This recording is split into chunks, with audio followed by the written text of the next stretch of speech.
একেবারে নাম বলবা। আমার নাম মারুফ। হ্যাঁ, ইন্টারভিউতে কাজ করি। হ্যাঁ, তোমাকে যে এনেছে তার নাম বলো।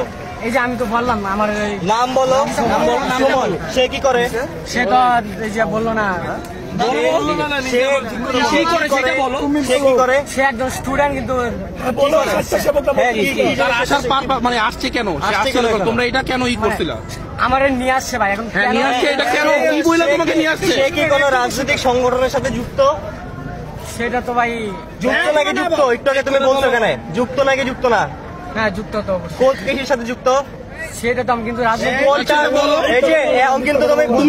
তুমি এখন ভুল করতেছো। তোমরা দলের সাথে যুক্ত। কেউ মারবে না, কেউ কিছু করবে না। সে কিসের সাথে যুক্ত? কোন রাজনৈতিক সংগঠনের সাথে যুক্ত? ভাই একজন সাংবাদিক নাম বলো। হ্যাঁ নাম বলো। সুন্দর করে বলো। বলো ছাইড়া দিব। বলো ছাইড়া দিব ভাই। বলে মনে হয় আছে। এই ভাই ভিডিওটা অফ করবো। অফ করবো। আচ্ছা হ্যাঁ অফ এবার কিন্তু তুমি যদি ঘুরায় পেঁচায় কথা বলো, খবর আছে বলে দিচ্ছি। লিগে আছে যে কোনো একটা। হ্যাঁ, এইটা একবার ডাইরেক্ট বলবা কোন লিগের সাথে, কোন স্বেচ্ছাসেবক যুবলীগ কোন লিগের সাথে আছে ডাইরেক্ট বলবো, আর কোনো কথা বলবো না। তোমাকে যেটা বলতে বলছি ওটা বলো। একটা ওয়ার্ড বলো, কি কোথার সাথে আছে? ছাত্রলীগের সাথে আছে না? ঠিক আছে, তোমাকে ফোর্স করতেছ না, নিজে বলবা। হ্যাঁ বলতে ভাই বলতে পারি না। আচ্ছা ঠিক আছে। তুমি কয়জন আসছো? আমরা আইসি মনে করেন কয়জন? 15-20 জনের মতো। কেন আসছো? এটা তাদের জানে।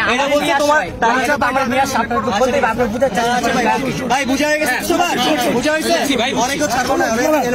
আমরা সুস্থ ভাবে ছেড়ে দিব, তোমার ভাইয়ের কাছে চলো।